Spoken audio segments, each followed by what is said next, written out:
un lindo y hermoso martes. Ya estamos hablando de el tercer día de la semana. Y bueno, hoy tenemos Comienza donde estás. Interesante este estudio que vamos a tener en este día martes y que pueda ser de grandes bendiciones, más bien de proyectos en nuestra vida, y que hoy en día, que por la gracia del Señor hemos conocido la verdad presente, pues pueda ser que lleguemos a ser quizás cuando menos, así como Noé, ¿no? Salvar a, no nosotros, sino a través de nuestro testimonio, a través del conocimiento que Dios nos da, el poder alcanzar a nuestra familia, nuestros hijos. Por eso el título, Comienza donde estás. Hoy, para este desarrollo o de este estudio, pues nuevamente hermano Julio está aquí conmigo, ayudándome, apoyándome en darles este estudio. Hermano Julio, bienvenido y gracias por su apoyo. Gracias por la invitación nuevamente, pastor. Yo estoy encantado de poder contribuir un granito de arena aquí en esta causa tan noble como que es llevar la palabra de Dios. Amén, amén. Y pues bueno, vamos entonces, hermano Julio, a hacer la oración y que Dios nos guíe en este hermosísimo estudio. Y esperando también sus oraciones para cada uno de nosotros. Amén. Oremos. Señor y amante Padre, agradecemos infinitamente el mensaje que tú nos has dejado a través de la vida de nuestro Señor Jesucristo, y aún, Padre, a través de este hermoso libro que nos instruye, nos enseña, nos guía y también, Padre, corrige nuestra vida. Te pedimos que hoy en esta hora tú te quedes con nosotros, seas con todos aquellos que están, Padre, estudiando, meditando en tu palabra, y que pueda ser, Padre, de gozo y alegría al saber, Señor, que tú nos has escogido a nosotros para llevar estas palabras de consuelo, de amor y de paz al mundo entero. Te pedimos de tu bendición y las rogamos en el precioso nombre de tu Hijo Cristo Jesús. Amén y amén. Amén. Amén.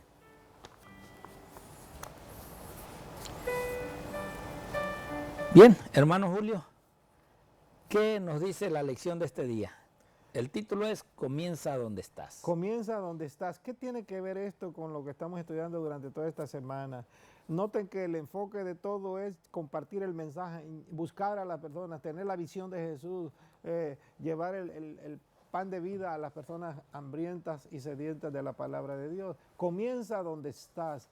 Esto tiene que ver indudablemente, Jesús tenía el enfoque de esto bien claro cuando en el libro de Hechos, capítulo 8, versículo 1, versículo 8, dice de la siguiente manera, Hechos, capítulo 1, verso 8, dice, pero recibiréis poder cuando haya venido sobre vosotros el Espíritu Santo, y me seréis testigos en Jerusalén, en Judea, en Samaria y hasta lo último de la tierra. Vemos aquí los círculos cómo se van ampliando, pero comienza donde estás. Nos toca a nosotros trabajar con los próximos. Y claro, el primer círculo para cada uno de nosotros es nuestra familia, los que tenemos hijos, familiares que conviven con nosotros. Y aquí hay una parte muy interesante, porque predicarle a los nuestros cuesta más, porque mayormente, porque si alguien nos conoce son ellos, ¿verdad, pastor? Y a veces si no somos unos cristianos ejemplares, por eso hay crisis ahora en el pueblo de Dios, hijos que no quieren saber mucho del evangelio porque los padres, la predicación que han hecho para ellos es negativa, ¿verdad? Los hijos nos conocen. Pero bien, aquí, y el ejemplo principal que aparece de aquí es de Andrés, ¿verdad? Andrés, el relato está ahí en San Juan capítulo 1, los versículos 40 y el 41. Evangelio de San Juan capítulo 1, el 40 y 41, dice la escritura que Andrés había sido uno de los seguidores de Juan el Bautista, discípulo, pero un día escuchó hablar de Cristo. Y dice que, ¿dónde moras?, le preguntaron al maestro, y se quedaron con él ahí porque ya era tarde. Y entonces dice que Andrés supo que Jesús era el Mesías, llegó a entenderlo y decidió mejor ser un seguidor de Jesús. ¿Y cuál fue la primera obra que hizo Andrés, según el relato que vimos en esta semana y de acuerdo al 40 y el 41 de San Juan capítulo 1? Inmediatamente movido por ese anhelo de que había encontrado al Mesías, fue y lo compartió ¿con quién? Con la familia. Con su hermano, ¿verdad? Con la familia. A Pedro le llevó el mensaje a Pedro. Dice Andrés, hermano de Simón Pedro, era uno de los 12 que había oído a Juan y había seguido a Jesús. Este halló primero a su hermano Simón y le dijo, hemos hallado al Mesías. Entonces aquí vemos la primera obra de Andrés como un buen cristiano, un buen ejemplo para nosotros ahora llevar el mensaje ¿a quién? ¿Qué hubiese sido? Mire, Pedro, qué tan importante llegó a ser dentro del equipo de Jesús, ¿no? Y dentro de la iglesia primitiva, llegó a ser el cabecilla, el líder, ¿verdad? Así es. Interesante la obra de Andrés. Nos dice el redactor de la lección, hermano Julio, dice, no necesita ser la persona más educada del mundo, la más elocuente, la más talentosa. Por útiles que puedan ser algunos de esos dones, si se usan correctamente. Al final, todo lo que necesitas es tu propio amor por Dios y tu amor por las almas. Sí. Si estás dispuesto a testificar, Dios abrirá el camino para que lo hagas. Era otra lectura, no es esa. Ahorita la leemos esa. Pero es interesante ver cómo Andrés, un joven, un muchacho, pues no tenía estudios tampoco, pero era una persona que buscaba. Él estaba también interesado por el cumplimiento de la profecía. En sí, todos los judíos estaban esperando al Mesías, todos esperaban. Hay una historia que dice que cada vez que nacía un niño, entre los judíos pues esperaban que fuera el Redentor, esperaban que ese fuera el Mesías, que ese fuera el enviado por el Señor. Y pues cuando nació el Redentor, nadie pudo identificarlo porque pues bueno, en primer lugar, el judío estaba esperando que ese Redentor naciera en pañales de seda, o sea, en una familia de la alta sociedad, que hoy podemos decir, ¿no? Y realmente Andrés, pues, era un joven que buscaba y cuando encontró, primero, como dice la historia, ¿no? Escuchó a Juan el Bautista, o sea, era discípulo de Juan el Bautista, pero cuando Juan presentó a Cristo y dijo, he ahí el Cordero de Dios, o sea, en una forma u otra, llegó el momento que los discípulos de Jesús empezaron a bautizar, pero vinieron a Juan y se quejaron con Juan y le dijeron, oye Juan, pues allá está aquel que tú presentaste. Más grande que tú. Sí, y también está bautizando, ¿verdad? Y allí Juan sí fue claro y dijo, bueno, pues realmente ahora yo tengo que menguar, yo tengo que bajar, ¿no? Para que entonces creciera. No necesariamente era de que se ocupara de que Juan menguara, porque Jesús pues traía también su propósito como Juan, pero allí nos enseña a nosotros muchas veces que dentro del liderazgo de la iglesia hay a veces que no hay que ponernos como que aquí yo soy Juan Camané y que aquí yo las puedo todas y que aquí todos van a estar bajo mi mando.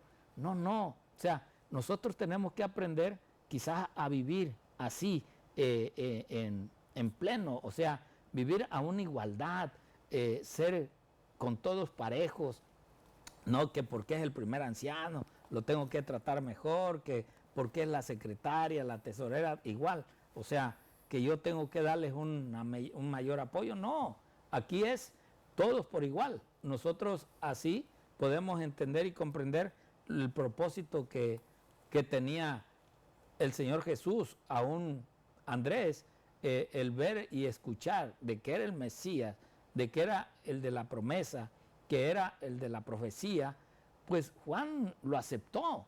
Y él, con lo poca inteligencia y lo mucho que tenía, pues él corrió. Y dice la Escritura que al primero que se encontró fue a Pedro, su hermano, y le dijo, ven, mira a quién encontré, mira, te voy a mostrar a ese que estamos esperando, ven.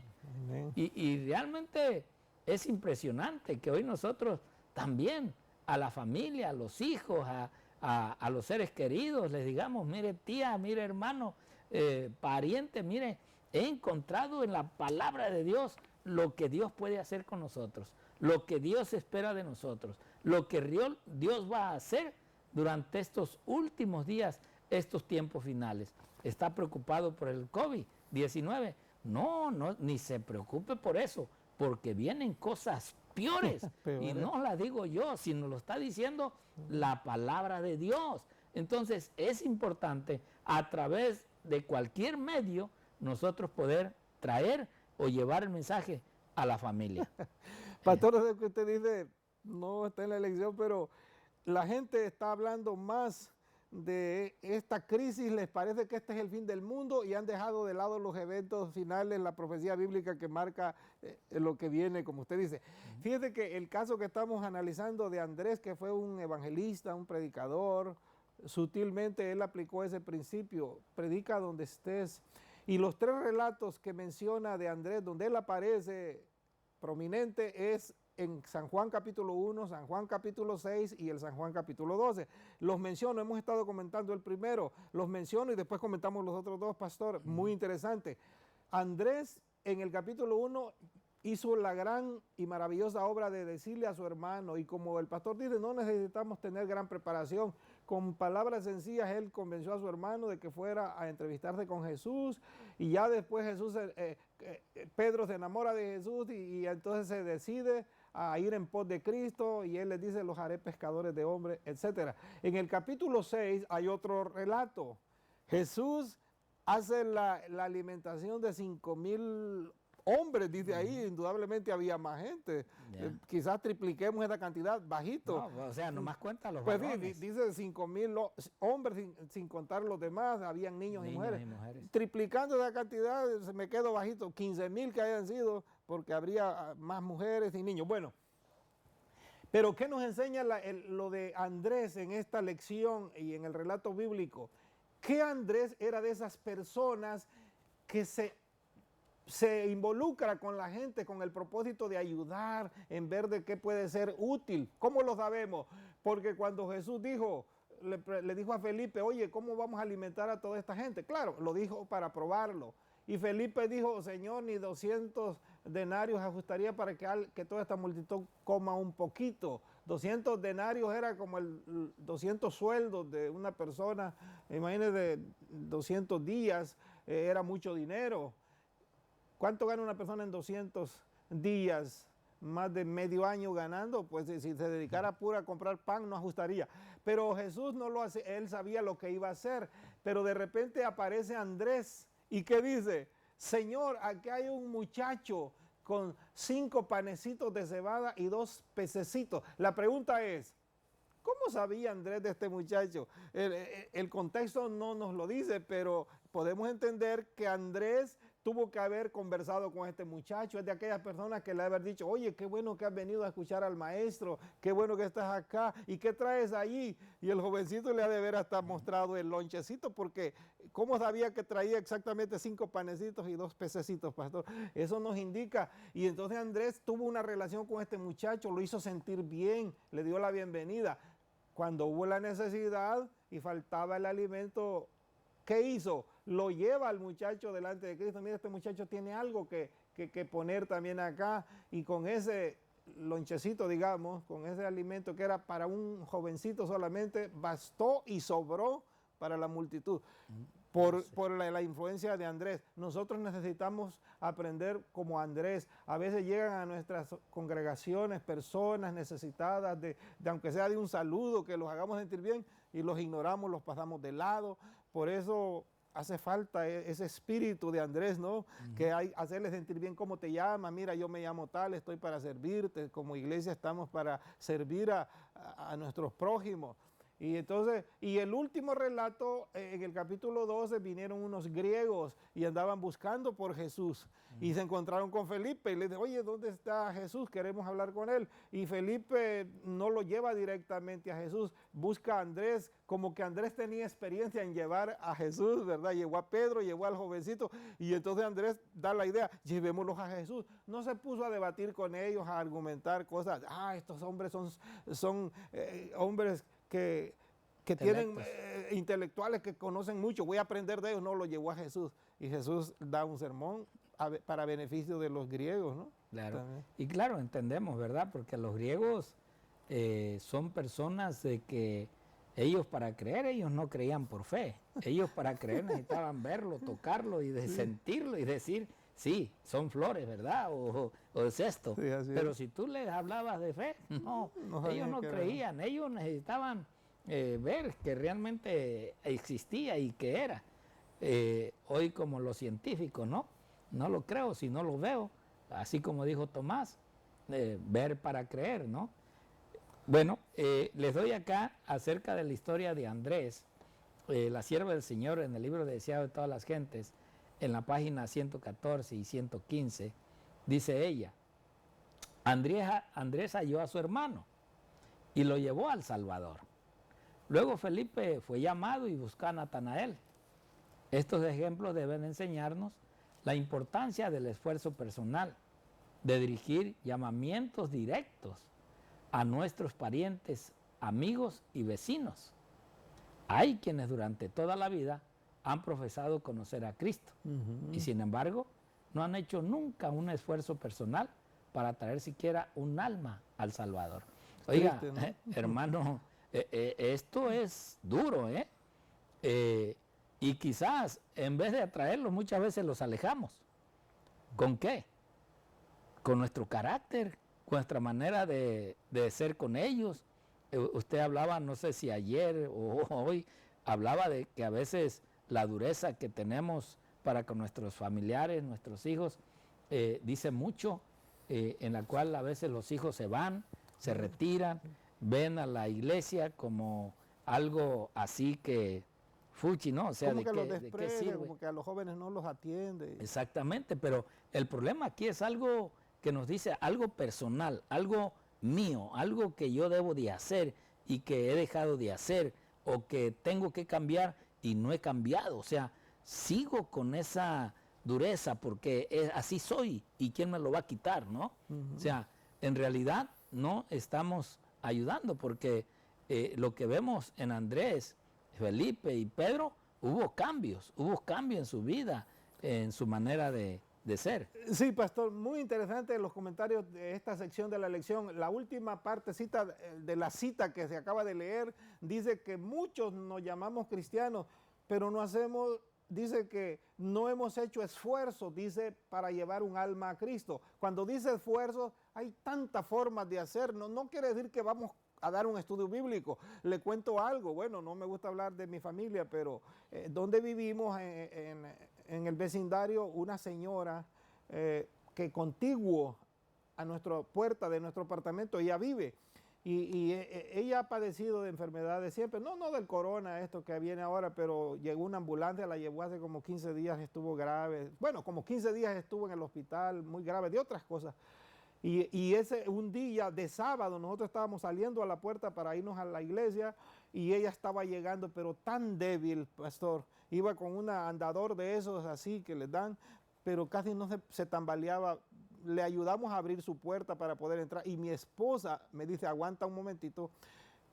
Y regresó a casa, le preparó un plato de comida a esta señora, de frutas, porque se sabía, no necesitaba ella decirnos su necesidad, se veía por encima. Y mi esposa fue luego, le preparó frutas, le preparó algo, y llegamos un poco tarde a la iglesia, pero no importa, yo tenía un compromiso de ir a grabar un programa de estos también así, la escuela sabática, así que ella la atendió, y le dijo, más tarde regreso y le preparo otra comida más de forma. Entonces dice ahí que si somos cristianos, busquemos formas cómo traer almas a Cristo. Estas cosas ayudan porque la señora no necesitaba un estudio bíblico en ese momento. necesitaba ayuda en su debilidad física, atención. acababa de bajar de la ambulancia que la trajo y ni para llegar a su puerta podía casi. Y esos detalles, esas cositas, pastor, hacen que nosotros brillemos como la luz que quiere Jesús que nosotros. Él nos llamó, Él es la luz Sí. del mundo, pero nosotros somos lumbreras también, que la Así gente es. vea que brillamos donde vivimos, ¿verdad? Hay muchas maneras de romper el hielo con los vecinos, con los Sí. familiares, muchas formas en las cuales ellos, pues hoy nosotros entendemos que Jesús primero los alimentaba, ¿no? Sí, Después les daba el mensaje. Entonces, esa es otra de las formas que hoy podemos usar. Por eso mire lo que dice también la sierva del Señor en Obreros Evangélicos, A ver, página 289. Nos dice, ¿qué tenéis que decir por vosotros mismos? Una pregunta interesante, personal, ¿Qué tenéis hoy que en día, individual. ¿Qué tenéis ¿Qué que- conflictos del alma habéis experimentado que hayan sido para vuestro bien, para el bien de otros y para gloria de Dios? O sea, hacernos esas preguntas a nosotros Sí. realmente es interesante. ¿Cuál es nuestra respuesta? Vosotros, los que profesáis estar proclamando el último solemne mensaje de misericordia al mundo, ¿cuál es vuestra experiencia en el conocimiento de la verdad y cuáles los efectos sobre vuestros corazones? O sea, estamos hablando de que ya estamos viviendo los últimos momentos, Así pero ¿cuál ha sido nuestra experiencia de carácter personal? ¿Qué es lo que nos ha llevado realmente a esa realidad? ¿Testifica por Cristo vuestro carácter? Ahí está, Qué pregunta ¿verdad? O sea, interesante. ¿hemos cambiado de carácter? ¿Seguimos siendo los mismos o hemos cambiado? ¿Podéis hablar de la influencia refinadora, ennoblecedora y santificadora de la verdad tal cual es en Jesús? Es difícil, ¿no? ¿Qué habéis visto? ¿Qué habéis conocido del poder de Cristo? Esta es la clase de testimonio que pide el Señor y por cuya falta sufren las iglesias. Porque no estamos cumpliendo. No, hermano, No es que estamos cumpliendo. en realidad estas preguntas hoy en día nosotros debería hacernos reflexionar. Yo no digo ponérselas al vecino, ponérselas al hermano o al anciano o al pastor, no. A mí, ¿qué puedo yo contestar con mi vida, con mis actos, con mis hechos? ¿Qué puedo yo decir?